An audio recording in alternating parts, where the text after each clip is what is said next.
podcast της Athens Voice.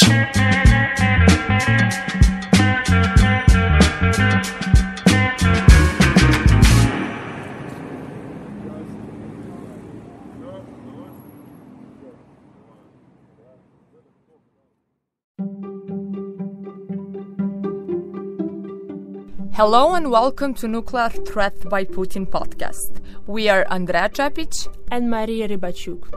In today's episode, we'll be talking about nuclear threat which Putin posed to Europe and the whole world. And the essence of this podcast is to hear different opinions on this topic and to figure out if the nuclear war is really ahead of us. Could such threats to humanity go unnoticed, or should they be taken seriously? Today our guests are two professors. The first one is Niko Panagiotou, Associate Professor of School of Journalism and Mass Media Communication from Aristotle University of Thessaloniki. And the second one is Triantophilos Akis Karantrantas, Political Sciences, International Relations and Security Studies. We never thought that such topics would be taken up and discussed with full seriousness and at high levels. Until a few months ago, it seemed that this was a prerogative of channels and blogs focusing on conspiracy theories. However, the world is changing, and now the threat of nuclear aggression has indeed arisen over us. Of course, we don't see flying missiles and do not hear warnings, but the danger is already felt. On February 24th, the day Russia invaded Ukraine, Putin warned that there would be unprecedented consequences if third states attempt to obstruct Russia. Such wording is traditionally considered to imply a threat to use nuclear weapons. Putin went further and commanded to place Russian deterrent forces, which include nuclear weapons, on a special regime of alert. According to Russia's official doctrine, nuclear weapons primarily guaranteed the country's sovereignty and territorial integrity. In March, the UN Secretary General Antonio Guterres warned that in the current war, intentional or unintentional, nuclear escalation has once again moved into the realm of possibility. Russian Foreign Minister Sergei Lavrov has also admitted the real possibility of using such weapons and warned the West not to underestimate the elevated risks of conflict over Ukraine. At the same time, Russian state TV says nuclear strike more probable than Kremlin losing Ukraine war.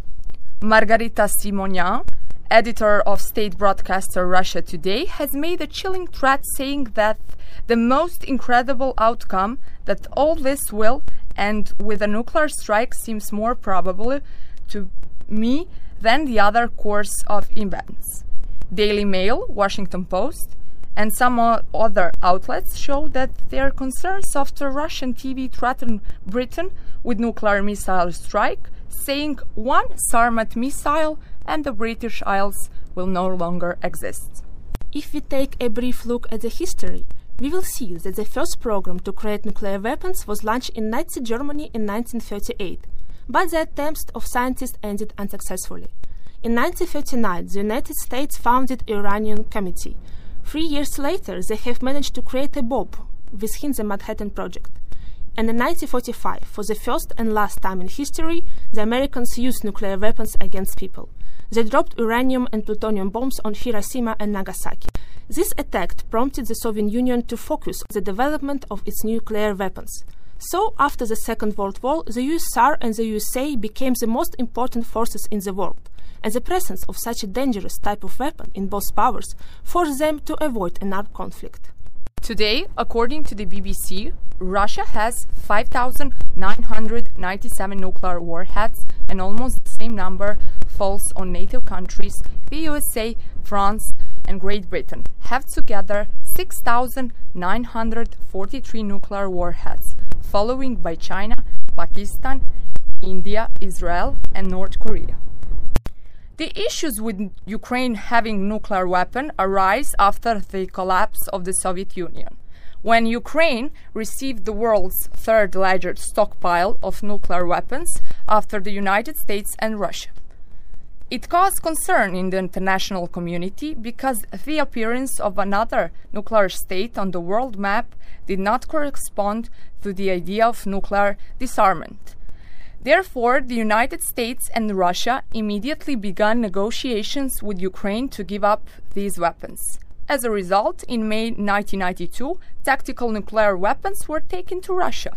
The most memorable document accompanying the nuclear disarmament of Ukraine was the Budapest Memorandum. In the text of this paper, the United States, the UK, and Russia welcome Ukraine's accession to treaty on the non-proliferation of nuclear weapons, while pledging to respect its independence and existing borders. The same memorandums were signed by Belarus and Kazakhstan. However, Russian military invasion and the threats to use nuclear weapons raise more serious questions we're going to address to our guests today. We would start with two small opinion polls we have conducted in Russia and Serbia to figure out if people in these countries believe in the possibility of nuclear weapon usage and if they're aware and afraid of it. We also ask them why does Putin threat.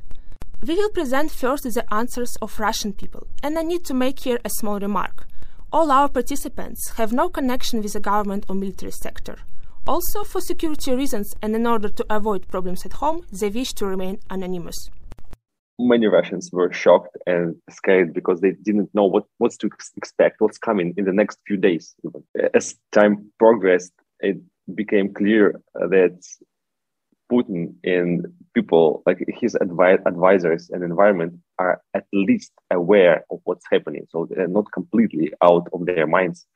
Actually, a completely deranged person would start a war with NATO or a nuclear war. Right now, our whole planet would be doomed. So there's a huge gap between the war as it unfolds right now and the nuclear war. Right now, the chances are extremely low, but they are not completely zero. So this is what scares people most, I think. So we must do everything possible to make it zero again. For example, what happened if NATO intervened in the conflict explicitly? Or, for example, China launches its offense on the other side of the planet, so and makes this conflict like a global chain of conflicts. Putin is threatening the West, I think, because nuclear weapons is the leverage of threat. It's the main purpose of it.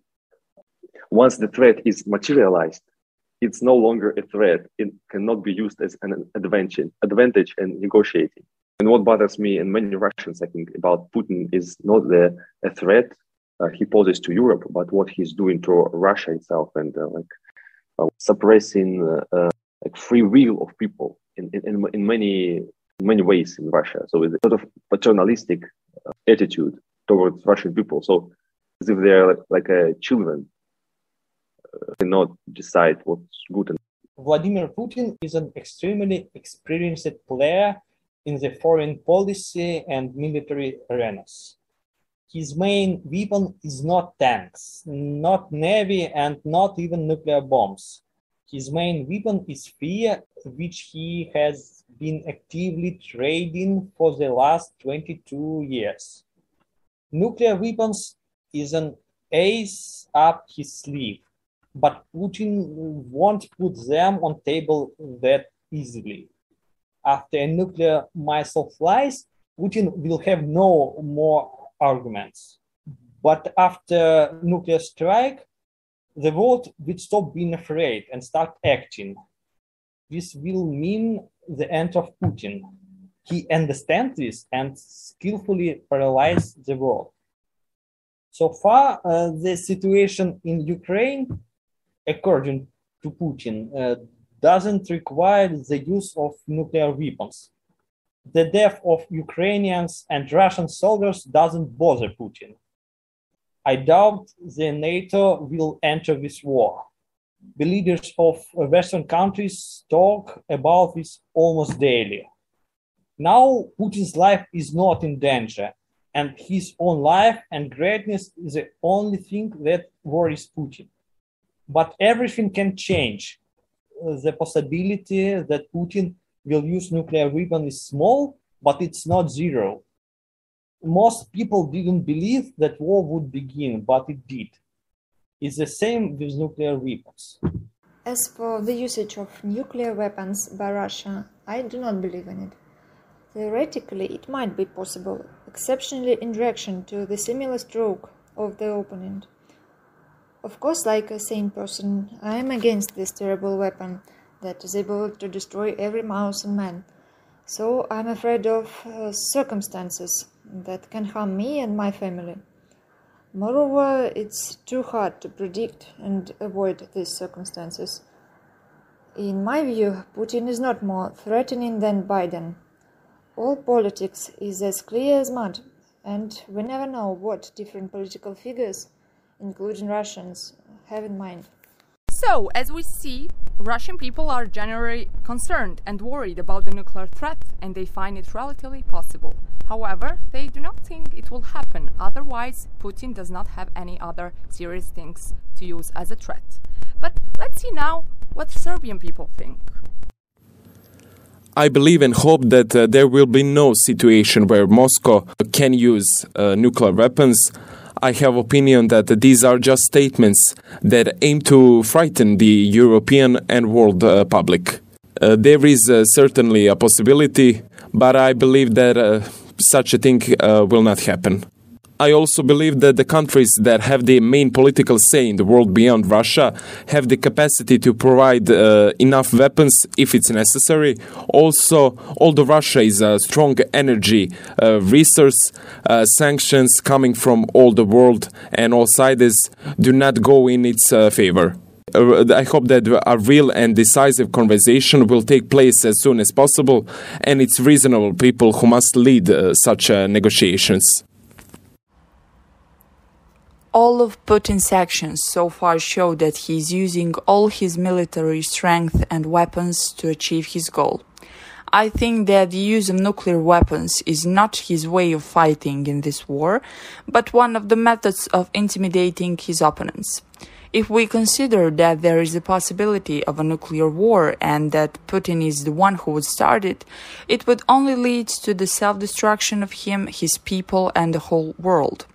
I don't think that something like this is possible in the near future, nor that this war is the initiator of any form of nuclear war, at least not by the Russian military and Putin himself. I don't think this can be an example of how to conquer territory, and an example that would be a trigger for a less armed force to decide to take such a step. Russia is a strong power. Judging by history, we can say that it's the only one so far that is dared to take such a drastic step, but all because of the power it possesses in its military ranks. I doubt that any state would decide on such a move in the future and follow Putin's strategy of conquering a certain territory. Some of the countries listed are also strong world powers, but are wary of using their military capabilities as they may fear that conflicts could escalate into perhaps even nuclear war, which no one in this world would like. The European Union is in an awkward position when it comes to the war between Russia and Ukraine. On the one hand, they are still dependent on Russia for gas, and on the other hand, they do not support Putin's interventions in Ukraine. What is important is that the European Union tries to find a balance so that its citizens do not feel the changes due to their support for Ukraine. We have seen the sanctions imposed on Russia by the European Union, but that is only one of the minimums that the European Union has done so far. The faster EU policy makers seek to move away from Russian gas supplies, the greater the potential implications in terms of economic costs. However, European security will rely heavily on US leadership and military capabilities. The EU's ambitions for strategic autonomy encountered a reality check in Ukraine. In terms of hard security, the only game in town for now is NATO. I think the only way out of this war is Putin's agreement with NATO and the demarcation of borders in the region surrounding Russia. An agreement in which a solution will be found for both forces and no one will be at a loss. While this may sound like a dream, it is possible to reach such an agreement if a compromise is made. However, I do not think that only Russia and President Putin are the only ones with whom it is impossible to negotiate. There is also resentment from Zelensky, who stated in one of the press statements that he would always negotiate, but that if Ukraine had been part of NATO before the war, there would have been no war. And now we are going to hear our experts' opinion. As we said, today our guests are Niko Panagiotou and Akis Karantrantos. We have asked them what they think about the present situation, in particular, why Putin is using the language of nuclear threat, and if his action could become a catalyst for other conflicts existing in the world. Are there any specific areas which may be threatened? For example, China and Taiwan, Turkey and Greece, or probably Kosovo? Moreover, we aim to figure out how is the conflict in Ukraine is changing the EU, especially in terms of developing military capabilities with NATO and reducing the energy dependence on Russia. And eventually, what can be done on the European level to prevent this nuclear threat and to terminate the war in Ukraine? And who and how in this case should negotiate? So, let's get started with Mr. Panagiotou. I don't think that anyone can answer this question, because this means that you have to be a psychologist or a very close friend of a leader. Whatever, though, the threat of using nuclear weapons is something that it shouldn't go unnoticed. It is a threat at the first stage that aims to show the determination in order to proceed with his plan. They show that he's determined. So I would rather judge this narrative, but in a symbolic way, what it means. It sends actually, and this is what I hope to state, it shows actually to underline his determination as a leader to succeed his target. Secondly, his determination to protect Russia in case that he is threatened, or in case that things might not turn out as he has planned in Ukraine. And the last thing, I think it is something that the whole world, we thought and we hoped that we left all these elements behind. I think it is too dangerous even to recall this threat in 2022. Actions that are taken solely under the logic that I decide and I execute belongs to centuries ago. Especially now that our societies became more connected, having this type of behavior, it takes the world totally back. I think that this type of actions can justify similar type of behaviors only to the extent that will be proven successful. This is why I think that the rest of the world is fighting against this logic, because they want to underline that it is something else trying to succeed your national interest and totally different to decide an invasion, like you are owning the whole world. We have to understand that in international relations, among a major element, it is the national interest of each country. This is part of the negotiations. This is part of international relations in general. But what we have managed to succeed up until now is to have an understanding and agreement that this type of aggression and invasion cannot be tolerated. It doesn't mean that it didn't happen in the past, but what it means, it is mostly our determination to move towards a world where we will try to succeed or not, to achieve our national interest through other means rather war. I think that we have to have in mind the following three elements. If I would pick some specific dates, these would be the day that the Berlin Wall collapsed, 11th of September, and now 24th of February 2022. It totally changed the world because it speed up specific decisions, and among them, it woke up EU from keeping a passive stance. European Union realized that in order actually to achieve its aims, it has to work a lot on securing its energy independency, defense independency, and defense capability. In addition to that, European Union realized that it's not enough only to be an economic superpower. You have to be in the position to translate this economic superpower into military and political means. These were the things that we were missing, and now European Union totally changed. It's not only European Union that changed, but also the whole world.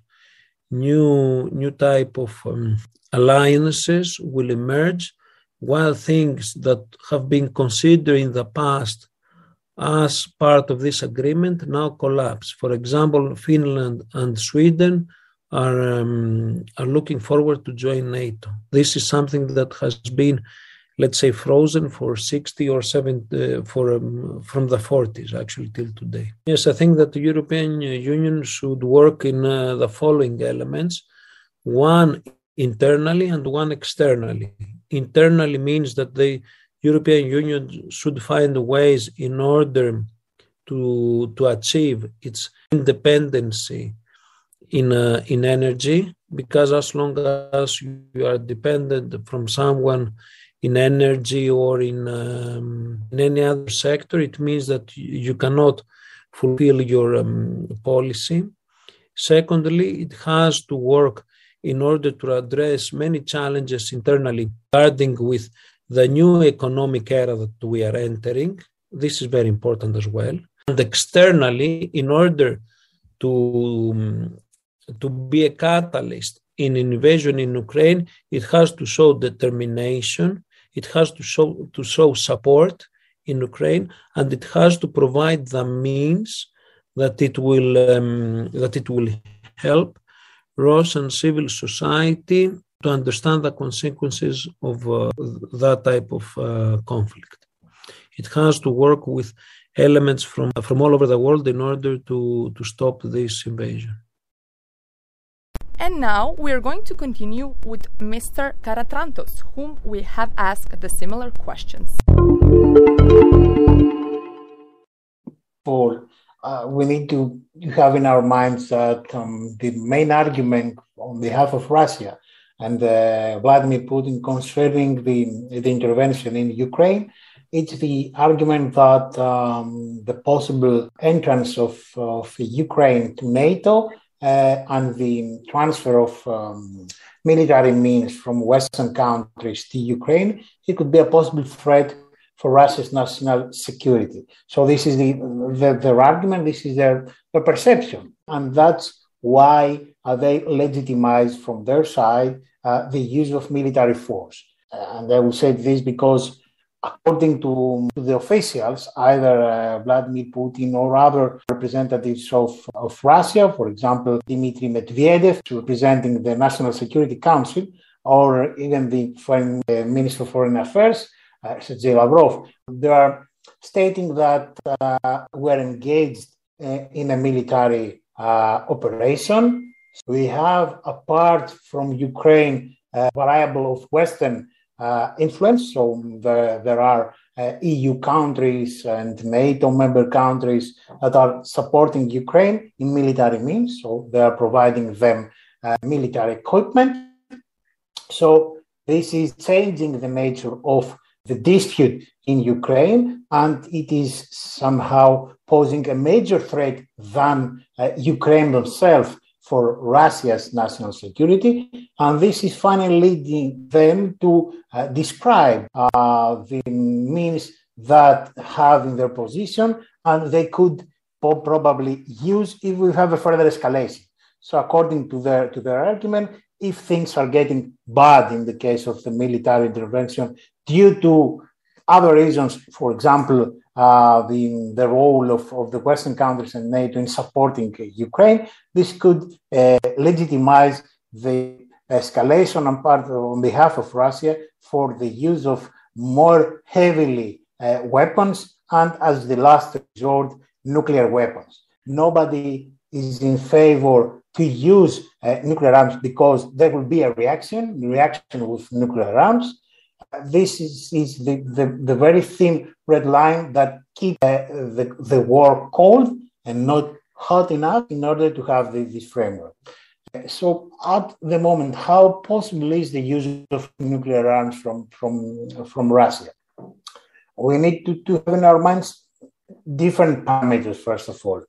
So the first parameter is if President Putin and the other leaders, political or military leaders of Russia, are deciding based on rationality and based on cost effectiveness situation.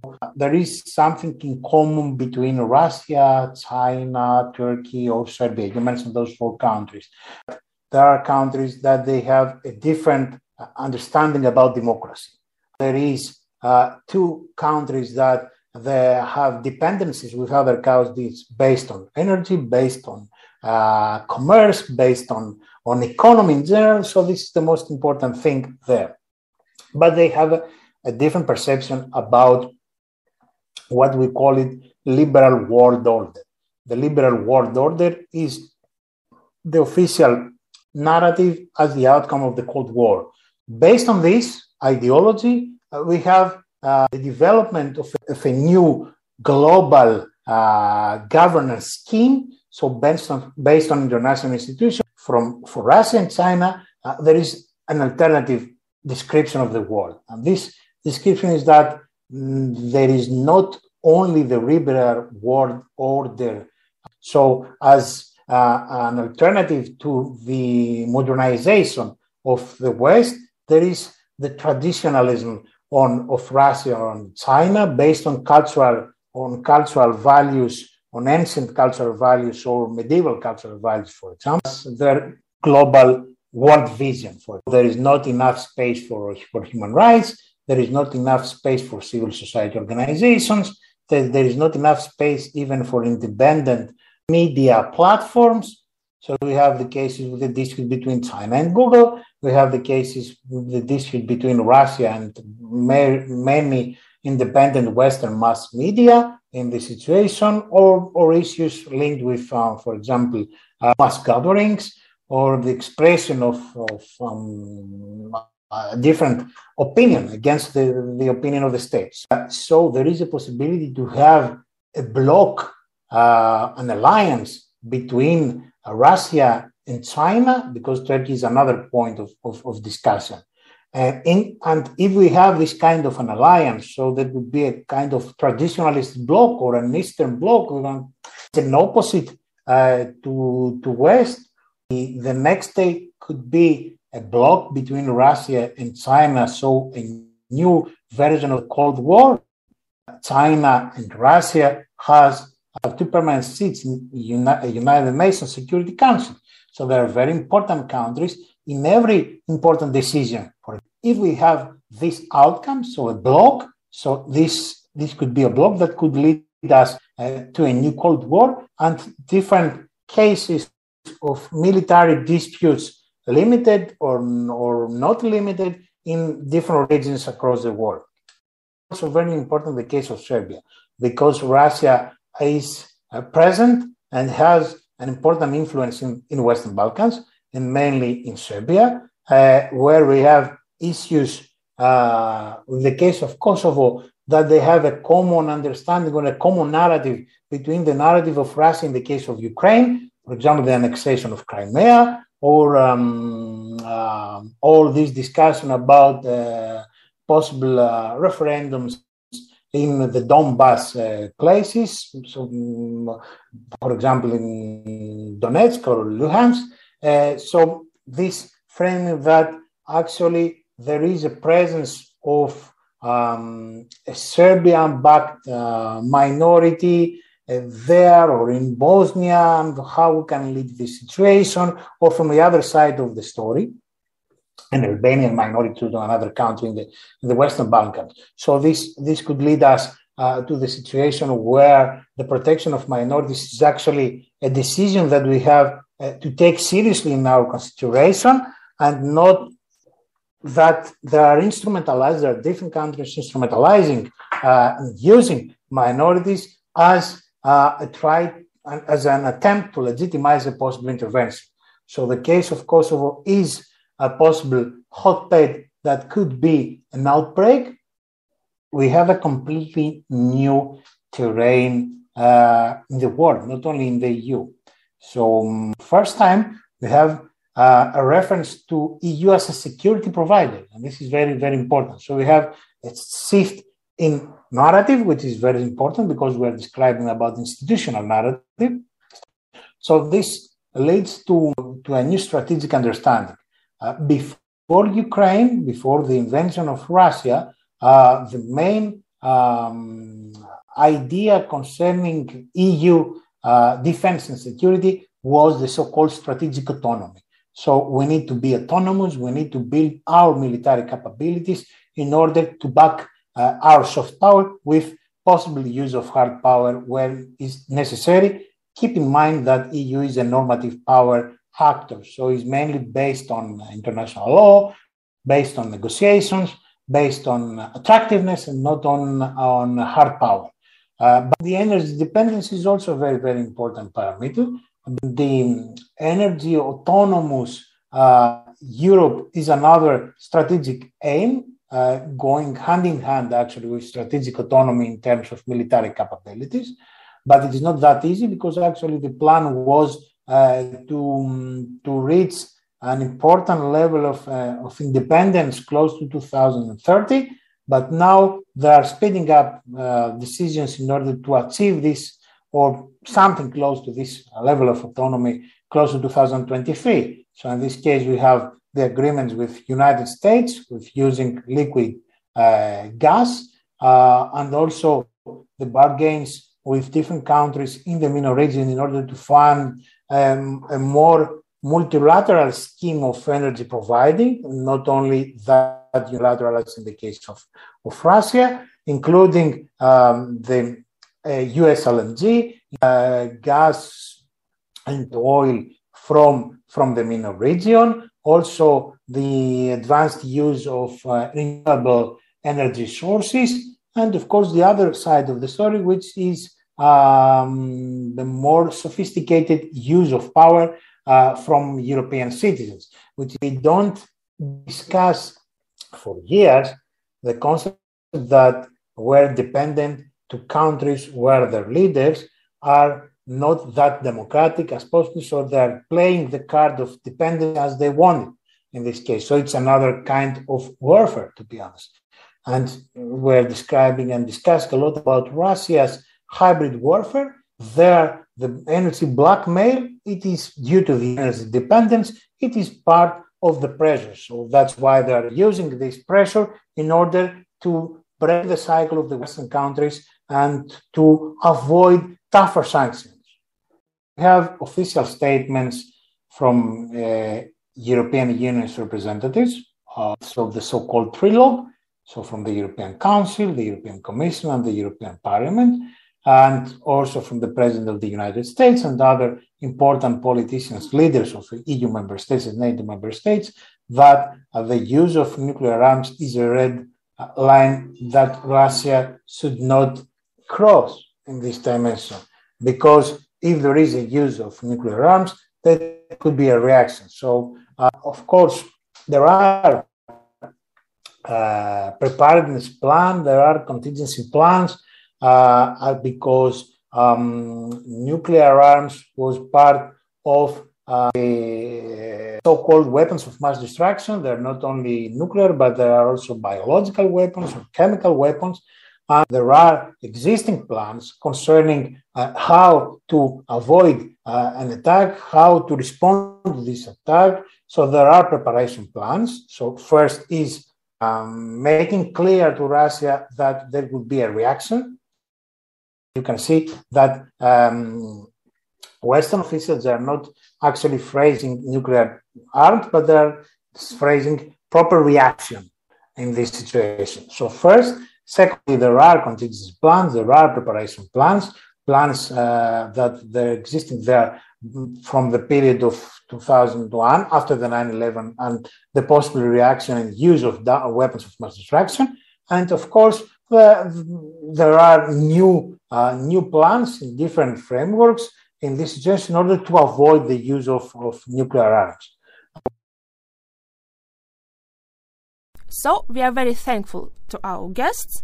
And Andrea, after everything we have heard and learned today from our guest, what is your personal opinion?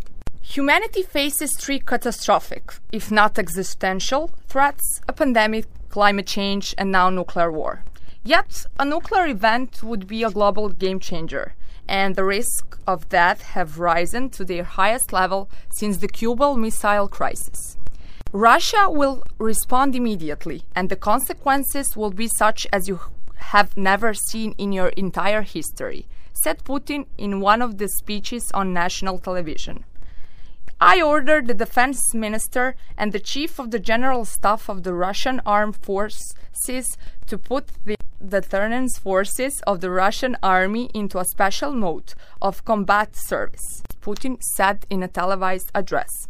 Although the White House has said that the Americans or anyone in the world don't need to be concerned about a potential nuclear war, Putin managed to cast doubt on the impossibility of this move.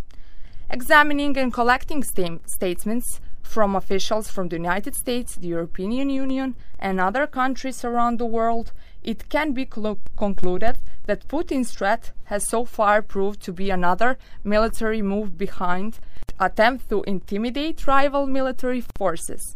Of course, this threat to Putin is just not intimidation, but also the demonstration of the power of the Russian military force, which, according to him, is ready to do anything to achieve the ultimate goal. But Putin's threats did not deter Washington and many NATO governments from interfering in Moscow's attempt to overthrow the Zelensky government in many other ways, short of direct combat with the Russians. And not to forget the thing that the Russia's nuclear doctrine, which Putin himself approved as recently as 2020, states that the country would only resort to nuclear strikes in one of four cases. The first one is when ballistic missiles were fired at Russia or any allies' territory. The second one is when an enemy used nuclear weapons in response to an attack on Russian nuclear weapons site, or in response to an attack threatening the very existence of the Russian state.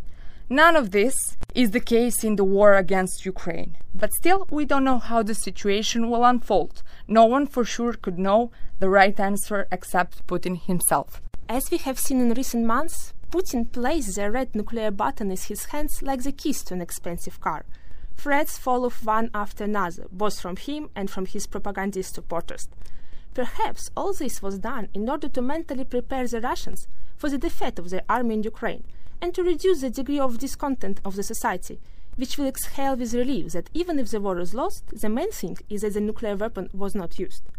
Putin is bragging about the nuclear arsenal to the West to keep it from expanding its involvement in the war and sending Ukraine advanced weapons that would give the Ukrainian military an advantage. I also agree with Ukrainian President Vladimir Zelensky, who has suggested that Russia's nuclear blackmail stems from Moscow's disbelief that the international community can hold war crimes accountable for those who hide behind the power of a nuclear state. In any case, any threats and even ephemeral allusions to the use of nuclear warheads cannot be tolerated by any country in the world, and such position must be clearly delivered to the Russian leadership. In the 21st century, the language of power is economics and trade, not weapons and explosions. We should also not forget about nuclear parity between Russia and NATO. That is, both sides have enough strength to completely destroy each other, and it has been holding back a military conflict since Soviet times. What's more, such threats seem like an advantage of Putin, but once he implements them, what is left? Nuclear weapons are his last argument, after which he will no longer have any escape routes or alternative. However, despite all the arguments, I cannot be sure. Even the smallest possibility of nuclear war is catastrophic and could be fatal. Almost no one believed in the possibility of war, but it has been our reality for many months now. Therefore, even if it might seem absurd, we still cannot be sure of the security and predict the decisions that Putin would make. Throughout history, noted military leaders, war veterans, and statesmen, and many others, have had a lot to say about the war. Their strong-worded quotes that we have been picked for our podcast are sending the message about patriotism, bravery, and sacrifice. These quotes are a message to our listeners and to all people in the world to keep in mind what war can do to humanity. The tragedy of war is that it uses men's best to do men's worst, said one of the war veteran. John F. Kennedy once said that mankind must put the end to war before the war puts an end to mankind. In addition, we would like to end our podcast with a part of the speech that Charlie Chaplin made in The Great Dictator movie. We want to live by each other's happiness, not by each other's misery. We don't want to hate and despise one another. In this world there's room for everyone, and the good earth is rich and can provide for everyone. The way of life can be free and beautiful, but we have lost the way.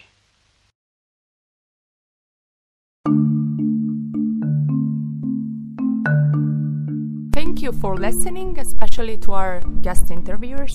We are Andrea Cepic and Maria Rybachuk. See you soon. Ήταν ένα podcast από την Athens Voice. Μπορείτε να ακούσετε τα podcast της Athens Voice στο athensvoice.gr και στο Spotify, στο Apple Podcast και το Google Play Music.